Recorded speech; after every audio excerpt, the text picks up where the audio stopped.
Hello students, good morning बेटा। बेटा नया टॉपिक स्टार्ट कर रहे हैं, स्टेट ऑफ मैटर। स्टार्ट तो हम जूम क्लास में कर चुके हैं, वहाँ पे पढ़ भी चुके हैं हम कि किस तरह से गैस का प्रेशर मेजर किया जाता है with the help of manometer instrument. ठीक है। Know some laws, the laws which obeyed by the gases. Gases कौन कौन से लॉ ओबे करते हैं? तो बेटा सबसे पहले पढ़ रहे हैं कुछ लॉज के बारे में पढ़ेंगे। आज पढ़ रहे हैं बोयल्स लॉ के बारे में। बोयल्स लॉ, रॉबर्ट बोयल्स ने दिया गया 1662 में। इन 1662 बोयल साइंटिस्ट ने ये बताया कि अगर हम किसी पर्टिकुलर गैस को एक फिक्स अमाउंट ऑफ गैस, तो मास ऑफ गैस है कांस्टेंट, एक फिक्स अमाउंट ऑफ गैस को कांस्टेंट टेम्परेचर पे अगर कंप्रेस करें, उसके ऊपर हाई प्रेशर अप्लाई करें, तो टेम्परेचर कांस्टेंट रखना है और अमाउंट ऑफ गैस कांस्टेंट रखनी है। At a constant temperature if a fix amount of gas is compressed, इसके ऊपर अगर हाई प्रेशर अप्लाई किया जाए तो ये गैस क्या होते जाएगी, पार्टिकल पास पास आते जाएंगे। बताते पार्टिकल्स के बीच फोर्स ऑफ अट्रैक्शन गैस में क्या होता है, वेरी वीक। तो जैसे कि इसके ऊपर हाई प्रेशर अप्लाई किया जाएगा, बेटा पार्टिकल पास पास आते जाएंगे और गैस कंप्रेस होती जाएगी। तो volume occupied by the gas क्या होती जाएगी, डिक्रीज। ए फिक्स अमाउंट होता है, अमाउंट तो रखेंगे फिक्स कि अगर अमाउंट चेंज कर दे, नंबर ऑफ पार्टिकल अगर आपने बढ़ा दिया तो बेटा ज्यादा स्पेस लेने की कोशिश करेंगे, पार्टिकल्स कम कर दे तो फिर स्पेस कम लेने की कोशिश करेंगे। तो अमाउंट फिक्स है, नंबर ऑफ मॉलिक्यूल्स गैस के फिक्स है, टेम्परेचर भी कांस्टेंट रखेंगे क्योंकि काइनेटिक थ्योरी ऑफ गैसेस कहती है temperature is directly proportional to kinetic energy of the particle. Means जितना टेम्परेचर इंक्रीज करते जाएंगे पार्टिकल की काइनेटिक एनर्जी इंक्रीज हो जाती है। तो अगर हम भी हाई प्रेशर अप्लाई करते जाए तो हम तो समझे पार्टिकल पास पास आएंगे और वॉल्यूम डिक्रीज होना चाहिए, पर अगर आप टेम्परेचर भी साथ साथ बढ़ाते गए तो बेटा पार्टिकल्स की काइनेटिक एनर्जी बढ़ेगी and these try to go forward, ये फिर दूर दूर जाने की कोशिश करेंगे और वॉल्यूम फिर बढ़ने की कोशिश करेगी। तो अगर हमें स्टडी करना है effect of pressure on the volume of a given mass of gas, अगर हमें इफेक्ट ऑफ प्रेशर स्टडी करना है on the given volume of gas, के प्रेशर के इंक्रीज या प्रेशर के डिक्रीज करने से volume occupied by gas increase या डिक्रीज होती है, क्या होता है? तो इसके लिए क्या रखेंगे, temperature must be taken constant, temperature change नहीं करेंगे। ठीक है, ताकि पार्टिकल से काइनेटिक एनर्जी चेंज ना हो, उनकी मूव करने वाली कैपेसिटी ना बदले। तो अगर मूव करने की कैपेसिटी बेटा चेंज होगी तो भी वॉल्यूम इंक्रीज या डिक्रीज हो सकती है। टेम्परेचर डिक्रीज करोगे तो पार्टिकल्स ज्यादा मूव नहीं कर पाएंगे, पास पास रह जाएंगे कंप्रेस करने पे, तो वॉल्यूम डिक्रीज हो जाएगी। तो टेम्परेचर का इफेक्ट नहीं स्टडी करना, हमें टेम्परेचर क्या रखेंगे, कांस्टेंट। ठीक है, टेम्परेचर कांस्टेंट और साथ में अमाउंट ऑफ गैस भी, मास ऑफ द गैस भी क्या रखा लिया जाए, constant. For a fix amount of gas we study the effect of pressure on the volume of a given mass of gas. ठीक है, तो बोयल्स ने क्या बताया कि at a constant temperature volume of a given mass of gas, volume of a given mass of gas at a constant temperature, volume of a given mass of gas is inversely proportional to its pressure। अगर temperature constant है तो एक fix amount of gas है ना, उसका उसके pressure के साथ कैसा रिलेशन होगा बेटा, inversely. Volume occupied by the gas is inversely proportional to pressure of the gas, pressure on the gas. जितना प्रेशर इंक्रीज करते जाओगे, जितना प्रेशर बढ़ाते जाओगे, पार्टिकल पास पास आते जाएंगे और वॉल्यूम क्या होते जाएगी, डिक्रीज। एक खाली डब्बा, उसमें हम आटा डालते जाए, मिट्टी डालते जाओ या आटा डालते जाओ, डालते गए, ठीक है, वो ऊपर तक ऐसे भरसा जाएगा। उसको आप यूं दबा दो, कंप्रेस करो, प्रेशर लगाओ, तो बेटा थोड़ा वैकेंट स्पेस निकल आएगा कि नहीं? मतलब जितनी ज्यादा दूर में आटा आया था उसको आप प्रेस कर दो तो खाली जगह निकल आएगी, अब उसे और प्रेस कर दो, थोड़ी और खाली जगह निकल आएगी। तो क्या होता जाएगा, जितना प्रेशर बढ़ाते जाओगे वॉल्यूम क्या होती जाएगी, डिक्रीज। अल्टीमेटली आप उसे इतना कंप्रेस कर दो फिर लास्ट तक क्या वॉल्यूम डिक्रीज होती जाएगी ना। बेटा शुरू में पार्टिकल बहुत दूर दूर है, प्रेशर बढ़ाया, पार्टिकल पास पास है, वॉल्यूम डिक्रीज हुई, और प्रेशर बढ़ाया, पार्टिकल और पास पास है, वॉल्यूम और डिक्रीज हो गई, और बेटा और प्रेशर बढ़ाया तो देखा कि यहाँ पे तो वॉल्यूम चेंज ही नहीं हो रही। तो इसके बाद मैक्सिमम जितना कंप्रेस कर सकते थे गैस उतना कर दिया, उसके बाद तो बेटा और कंप्रेस करते गए तो फिर तो लिक्विड बन जाएगा। और हम क्या पढ़ रहे हैं, gas laws. This law occupied by gases, not for the liquid, कि गैस को जितना आप कंप्रेस करते जाओगे वॉल्यूम क्या होती जाएगी, डिक्रीज डिक्रीज डिक्रीज। ये नहीं कि फिर वॉल्यूम बिल्कुल जीरो ही हो जाए या बिल्कुल खत्म ही हो जाए। सब्सटेंस है, गैस है, must occupy some space, occupy करेगी उस स्पेस। ये नहीं प्रेशर बढ़ाते बढ़ाते वॉल्यूम खत्म ही कर दे, और ये भी नहीं वॉल्यूम लगातार डिक्रीज। मतलब ग्राफ की बात करें तो ऐसा ग्राफ नहीं आएगा कि अगर हम प्रेशर इंक्रीज करते जा रहे हैं तो वॉल्यूम डिक्रीज होती जा रही है, ऐसा नहीं होगा। ये नहीं हाई प्रेशर वॉल्यूम जीरो हो जाएगी, ऐसा नहीं बेटा। प्रेशर बढ़ाते गए वॉल्यूम डिक्रीज डिक्रीज डिक्रीज, पहले डिक्रीजमेंट ज्यादा था और फिर कुछ पर्टिकुलर प्रेशर के बाद देखेंगे there is no effect, constant हो जाएगा। कि देखो शुरू में प्रेशर बहुत था, वॉल्यूम ऑक्यूपाइड बाय गैस बहुत लार्ज थी, फिर प्रेशर थोड़ा बढ़ाया, वॉल्यूम ऑक्यूपाइड बाय गैस कम हो गई, और प्रेशर बढ़ाया बेटा और कम हो गई, और बढ़ाया और कम हो गई।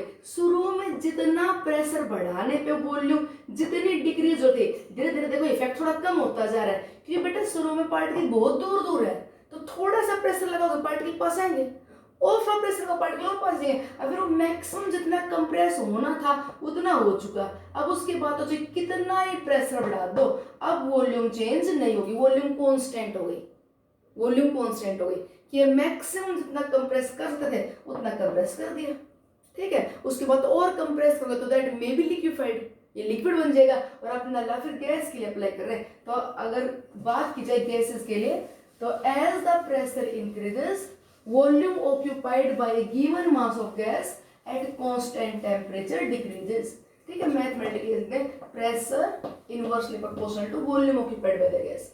ग्राफ लिया जाए तो ये कह रहे हैं volume occupied by the gas, ये इधर pressure applied on the gas, इधर volume occupied by the gas. Pressure low, volume occupied by the gas, pressure increase increase, volume decrease decrease decrease decrease, और फाइनली कांस्टेंट। ऐसे graph आएगा, ऐसा नहीं आएगा। ऐसा मतलब ये होगा कि पर्टिकुलर प्रेशर पे volume occupied by gas zero हो गई, वो तो इम्पॉसिबल है। Substance must occupy some space. ठीक, ये था बेटा बॉयल्स लॉ। तो हम इसको ऐसे भी लिख सकते हैं कि pressure is equal to K by V, where K is the constant of proportionality. Magnitude of K depend upon the temperature and the mass of gas. बेटा K की वैल्यू क्या आएगी, कांस्टेंट क्या आएगा, वो एक तो डिपेंड देखो आप गैस को किस टेम्परेचर पे ले रहे हो, और एक डिपेंड है कितनी अमाउंट ले रहे हो। तो K is the constant of proportionality, it remains same as long as temperature and mass of gas remains same. अगर टेम्परेचर चेंज करोगे, मास चेंज करोगे, तो K की वैल्यू चेंज हो जाएगी। मीन्स यू कैन से K is the function of temperature and mass of gas। ठीक है, pressure into volume is equal to क्या है, तो हम बॉयल्स लॉ को ऐसे भी स्टेट कर सकते हैं कि product of pressure and volume occupied by given mass of gas is constant eight a constant temperature. जब तक टेम्परेचर कांस्टेंट है, जब तक टेम्परेचर कांस्टेंट है बेटा, प्रेशर और वॉल्यूम ऑक्यूपाइड बाय गैस इनका प्रोडक्ट भी कांस्टेंट रहेगा। मान लीजिए टेम्परेचर 298 केल्विन पे किसी गैस ने प्रेशर लगाया 1 एटमॉस्फेयर, किसी पे प्रेशर लगाया 1 atmospheric pressure, volume occupied by gas मान लीजिए बेटा 10 लीटर। बेटा ठीक ध्यान रखो 1 litre is equal to 1 decimetre cube होता है। 1 लीटर ये फर्स्ट चैप्टर में पढ़ता है, 1 litre is equal to 1 decimetre cube. अब मान लीजिए हमने प्रेशर कर दिया डबल, प्रेशर 1 से 2 एटमॉस्फेयर कर दिया, पार्टिकल पास पास आए, वॉल्यूम बेटा 10 से क्या हो जाएगा 5, तो product of pressure and volume क्या है 10।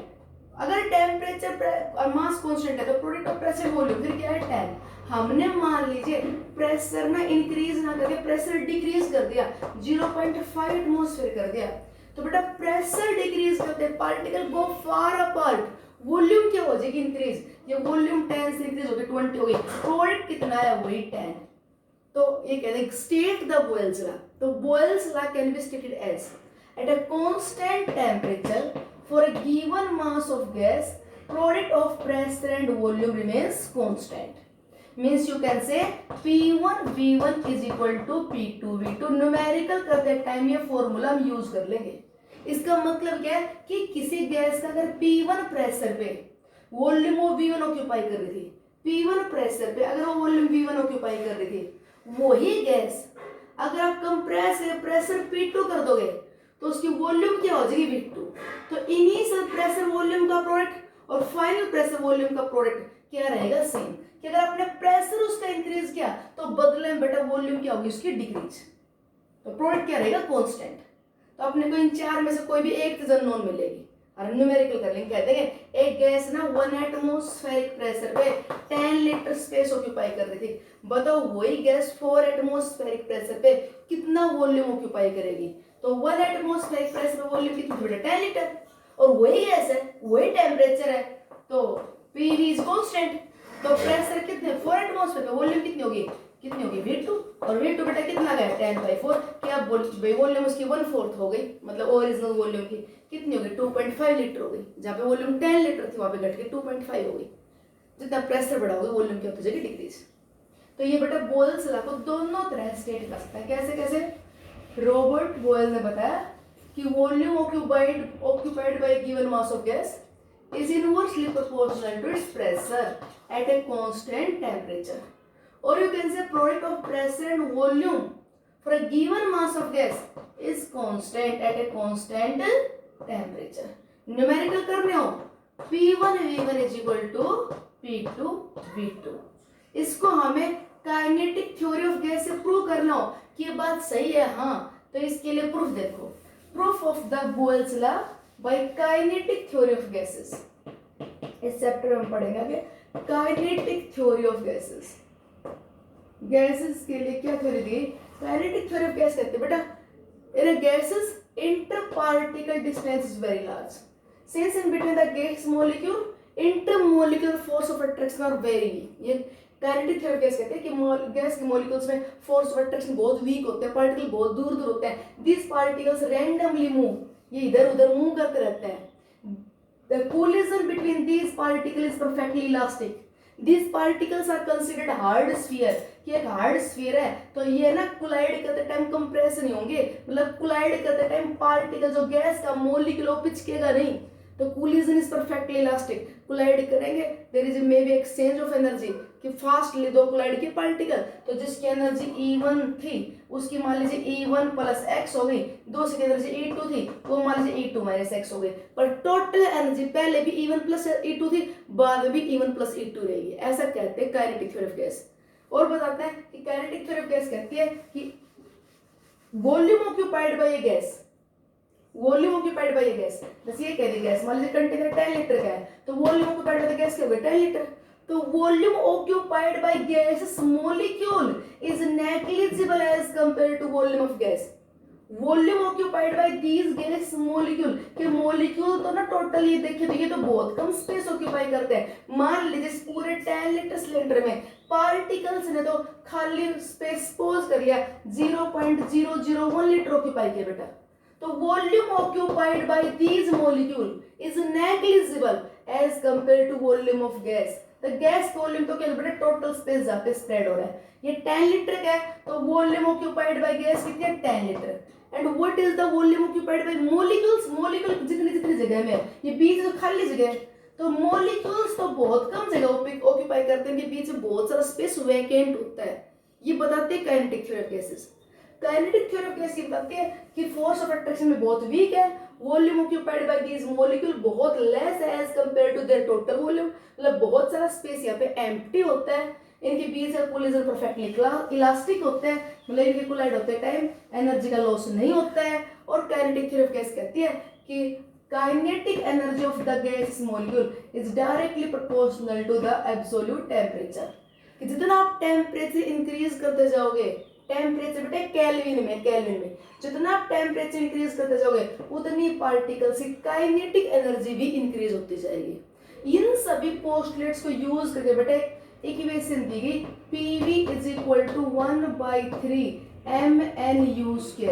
इसे बोलते हैं kinetic theory of gas equation. एक काइनेटिक थ्योरी ऑफ गैस के अकॉर्डिंग इक्वेशन दी गई है, इसे गैस इक्वेशन बोलते हैं। यहाँ P pressure of the gas, V volume occupied by the gas, m is the mass of gas molecule. एक molecule का मास है, गैस का मास नहीं, एक मॉलिक्यूल से हमने इस कंटेनर में ऑक्सीजन गैस ले रखी है तो इसके एक मॉलिक्यूल का मास है m, और n है बेटा इसके टोटल नंबर ऑफ पार्टिकल। तो एक मॉलिक्यूल के मास को टोटल नंबर ऑफ पार्टिकल से मल्टीप्लाई कर दो तो टोटल मास ऑफ गैस आ जाएगा, ये है टोटल मास ऑफ गैस, ठीक है। और बेटा u स्क्वायर है रूट मीन स्क्वायर वेलोसिटी, ये u क्या है?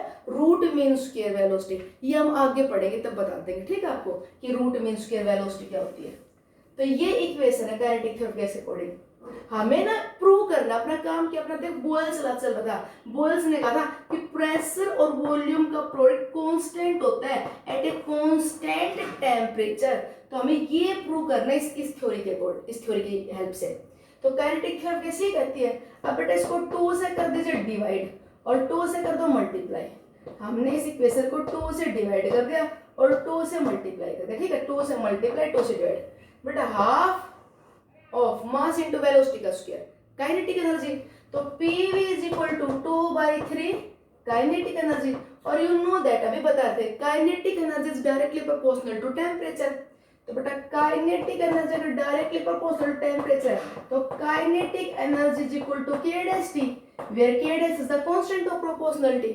तो काइनेटिक एनर्जी की जगह हम क्या लिख सकते हैं बेटा, 2/3 K डैश T, ठीक, kinetic energy directly proportional to temperature.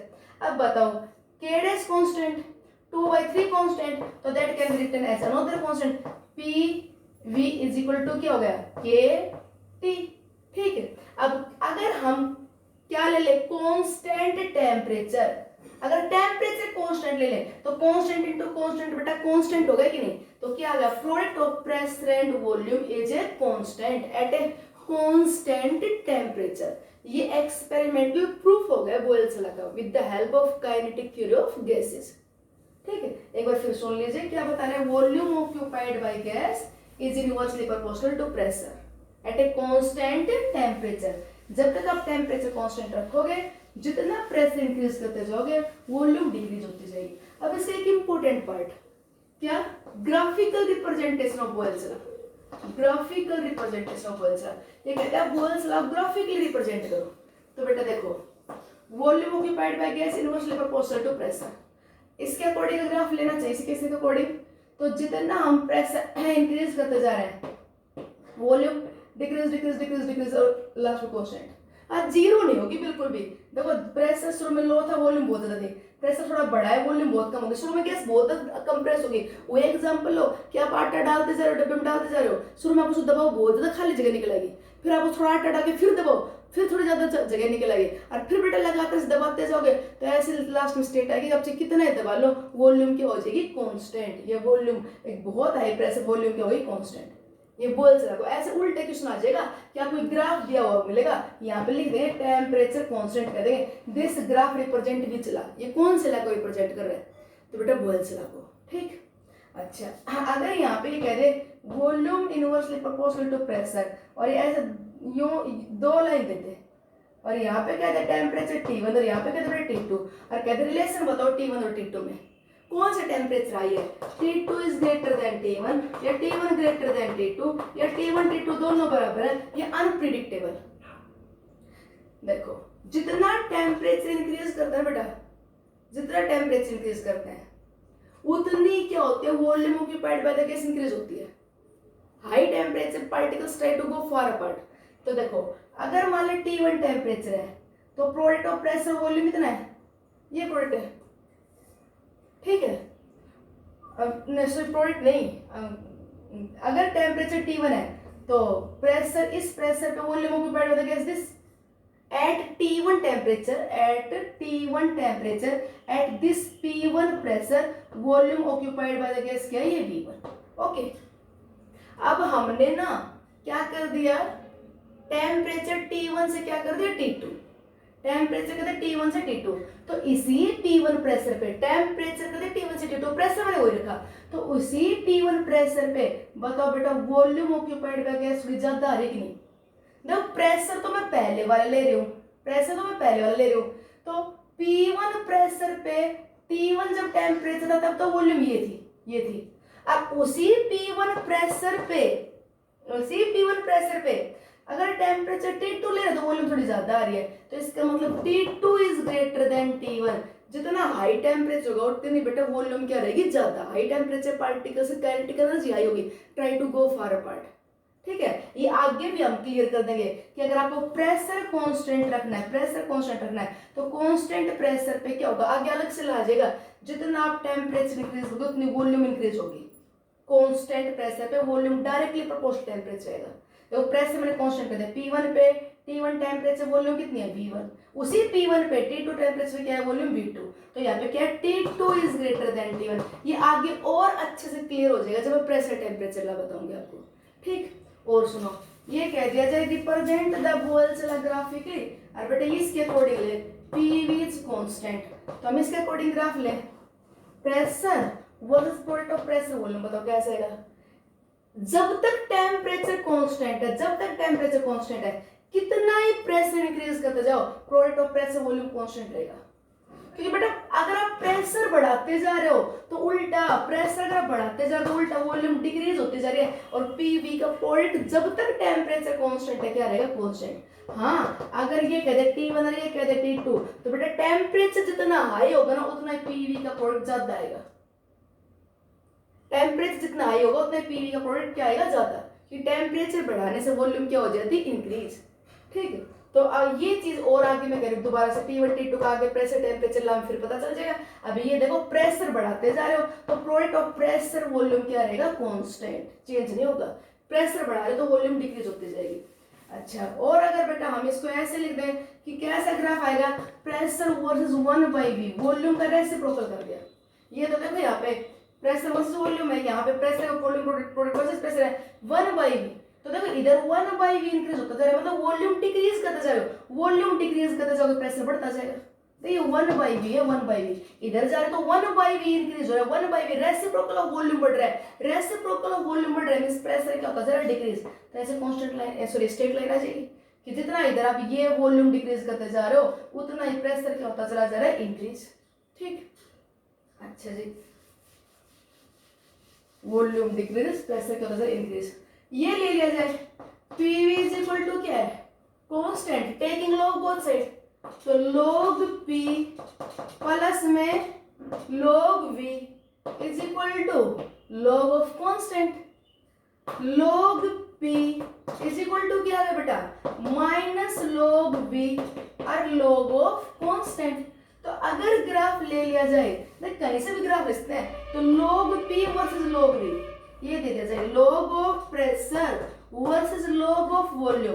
तो बेटा y इज इक्वल टू देखना mx प्लस में c, तो c तो होगा इंटरसेप्ट, ये तो हो गया इंटरसेप्ट, और स्लोप नेगेटिव है, देखो स्लोप नेगेटिव है तो स्ट्रेट लाइन आएगी विद नेगेटिव स्लोप, तो ये ग्राफ आ जाएगा log of pressure versus log of volume. y axis के along log of pressure, x axis के लॉन्ग log ऑफ वॉल्यूम।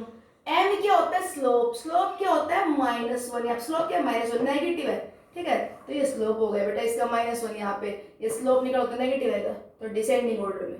अगर ये पॉजिटिव होता तो ऐसे असेंडिंग में आता, और log के ये इंटरसेप्ट हो गया। आप ऐसे भी ग्राफ ले सकते हो, यहाँ पे देखो जी, log of pressure is equal to minus log x is equal to क्या होता है, log v की पावर -1, log v की पावर -1 मतलब क्या है, 1/v प्लस में log k।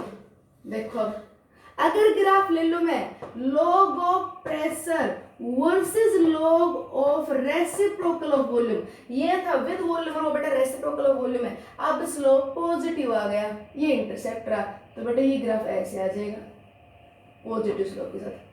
ये एंगल कितना होगा, tan 45, tan 45 इज 1, तो आपके पास स्लोप +1 है, स्लोप क्या है +1, यहाँ पे स्लोप क्या था -1। आई बात समझ में, फिर सारे बोयल्स लॉ को रिप्रेजेंट कर रहे हैं। आप ध्यान देना, मैं ग्राफ दे दिया जाए लॉ के बारे में पूछ ले, बताओ ये ग्राफ दे, बताओ कौन से लॉ को रिप्रेजेंट कर रहा है, ऐसे आगे Charles law, pressure temperature law सारे पढ़ेंगे, ठीक। अब इसका एक न्यूमेरिकल देखो, मान लीजिए ये कह दिया जाए, इसका न्यूमेरिकल मैं भी लिखती हूँ, ठीक है, रुको। बट देखो न्यूमेरिकल दी हुई है, a balloon is filled with hydrogen gas at room temperature. एक बैलून में क्या भरी हुई है, हाइड्रोजन गैस रूम टेम्परेचर पे। ये कहते हैं it burst if the pressure exceeds 0.2 bar. अगर प्रेशर 0.2 बार से ज्यादा हो गया ना तो ये बैलून फट जाएगा, ठीक है। अब जब इस बैलून को कंप्रेस, इसका प्रेशर डिक्रीज करते जाओगे तो प्रेशर डिक्रीज होगा, तो ये क्या होगा, अपने आप को एक्सपेंड करने की कोशिश करेगा।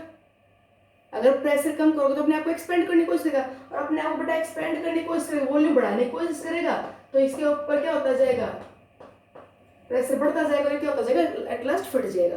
तो कहता है that will burst if the pressure exceeds 0.2 bar, if at 1 bar pressure gas occupy the volume 2.27 litre. अगर 1 बार प्रेशर पे वॉल्यूम कितनी ऑक्यूपाई कर रहा है, 2.27 litre, up to what volume that balloon can be expanded, किस volume तक आप इसको एक्सपेंड कर सकते हो, कितनी वॉल्यूम तक आप इसे फैला सकते हो। तो बेटा अब ये बताओ कि 0.2 बार से ऊपर प्रेशर जाते ही ब्रस्ट आउट हो जाएगा ना, तो 0.2 बार प्रेशर से नीचे तक जितनी इसकी वॉल्यूम हो सकती है वो पॉसिबल है। तो अगर 1 बार प्रेशर पे इसकी वॉल्यूम इतनी है तो 0.2 बार प्रेशर पे इसकी वॉल्यूम क्या होगी, निकाल लेते हैं। ये मान लो बेटा प्रेशर P1 है, कौन सा 1 बार, ये वॉल्यूम 2.27 लीटर मान लीजिए V1 है, प्रेशर P2 0.2 बार है तो वॉल्यूम V2 की हो जाएगी, अप्लाई कर लो P1 V1 is equal to P2 V2। Pressure कितना है 1 बार, उस टाइम वॉल्यूम कितनी है 2.27 लीटर, प्रेशर P2 कितना 0.2 बार से ऊपर तो फट जाएगा, तो 0.2 बार पर वॉल्यूम कितनी आएगी V2 निकाल लो। तो बेटा ये V2 निकाला था अपॉन में 0.2, ये सोल्व कर लो, ठीक है। ये सोल्व करो तो नियरली 11.35 लीटर के आसपास आएगा, आप सोल्व करने V2। तो इसका मतलब बैलून को आप कहां तक कितनी वॉल्यूम तक एक्सपेंड कर सकते हो, 11.35 लीटर तक, यहाँ तक। किसने कहा 0.2 बार प्रेशर के आगे तो ये फट जाएगा, तो इसके लिए इसकी मैक्सिमम वॉल्यूम आप कितनी बढ़ा सकते हो, 11.35 लीटर तक, ठीक है। तो आपसे पूछते हैं बॉयल्स लॉ की जनरल एप्लीकेशन क्या है, तो देखो जितना प्रेशर डिक्रीज होता जाता है बेटा उतनी वॉल्यूम इंक्रीज होती जाती है। तो जो लोग माउंटेन्स पे जाते हैं, जो माउंटेनर्स होते हैं, वो ऊपर जितना हाइट पे जाते हैं अपने साथ एयर सिलेंडर लेके जाते हैं, तो जितना हम ऊपर जितना अपवर्ड जाएंगे उतने बेटा एटमॉस्फेरिक प्रेशर क्या होता है डिक्रीज। तो सेम एयर जो अपने आसपास एयर वो एक्सपेंड होती जा रही है, जितना आप हाइट पे जाते जा रहे हो ये एयर एक्सपेंड होती जा रही है, तो एक्सपेंड होती जाएगी तो amount of oxygen per unit volume कम होती जा रही है। तो अपने आसपास अब तो इतनी ऑक्सीजन है कि it is sufficient for the breathing, पर अगर हम ऊपर हाइट पे जाते जाएंगे तो pressure decrease, air expand volume increase होती जा रही है, मतलब जो गैस है वो एयर और लाइटर होती जा रही है, हल्की होती जा रही है, वो ज्यादा से ज्यादा दूर फैलती चली जाएगी। तो अपने आसपास अब सपोज करिए ऑक्सीजन के मॉलिक्यूल 20 हैं, तो these are sufficient for the breathing. अगर आप ऊपर चले गए, प्रेशर हो गया लो, तो ये एयर इतनी जगह में फैल गई, तो यही 20 मॉलिक्यूल इतनी जगह में फैल गई, तो अपने आसपास मॉलिक्यूल 20 की जगह 16 हो गए, ऑक्सीजन रिमेन्स अनसफिशिएंट फॉर ब्रीथिंग। तो इसलिए जो माउंटेनर्स होते हैं या हाई एल्टीट्यूड्स पे जो जाते हैं वो अपने साथ क्या लेके जाते हैं, एयर सिलेंडर, कि जितना ऊपर जाते जाएंगे उतने atmospheric pressure decrease by which volume increase तो same air expand in the more space and oxygen density क्या हो जाती है, डिक्रीज। ये होता है कि pressure is inversely proportional to volume होता है, और density of a gas is also inversely proportional to volume. For a given mass of gas, अगर मास ऑफ गैस हम कांस्टेंट रखें तो हम बोलते हैं for at a constant temperature for a given mass of gas pressure inversely proportional to volume. अगर density क्या होती है, मास बाय वॉल्यूम, तो अगर मास कांस्टेंट रखें, अगर ये कांस्टेंट रखें तो density also inversely proportional to volume. Am I right और नॉट?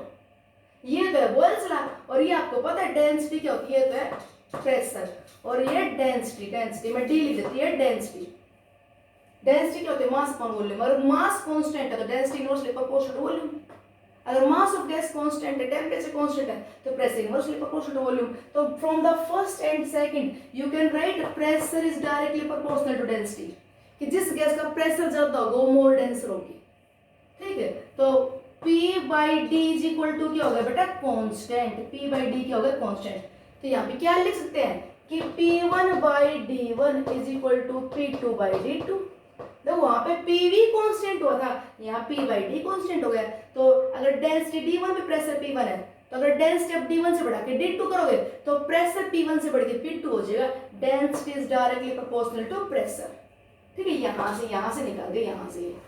अब क्वेश्चन पढ़ो ऊपर क्या है, वो इसी से रिलेटेड है। क्या लिखा है, a fix temperature, eight fix temperature 600 mm pressure कितना है 600 mm P1। Density of a gas is 42, density of gas D1 कितना है बेटा 42। At the same temperature same है, और प्रेशर कर दिया 700 mm, then density of the gas becomes, अगर बेटा प्रेशर P1 से बढ़ के P2 है ना तो डेंसिटी बढ़ के T1 से D2 हो जाएगी। टेम्परेचर कांस्टेंट है, मास ऑफ गैस कांस्टेंट है, तो you can apply P1 by D1 is equal to P2 by D2, ये अप्लाई करते हो। अब लिख लो यहाँ पे वैल्यू, P1 प्रेशर कितना है 600, उस टाइम D1 की वैल्यू कितनी है 42, प्रेशर P2 कितना कर दिया 700, तो बेटा D2 की वैल्यू कितनी आ गई 700 इंटू 42 और अपॉन में क्या आ गया 600, ठीक, ये आ गया बेटा कितना आ गया 49, डेंसिटी 42 से इंक्रीज होगी क्या हो गई 49, ठीक है। तो ये तो बेटा ऑल अबाउट बोल्स है, पढ़ना, ओके, थैंक्स।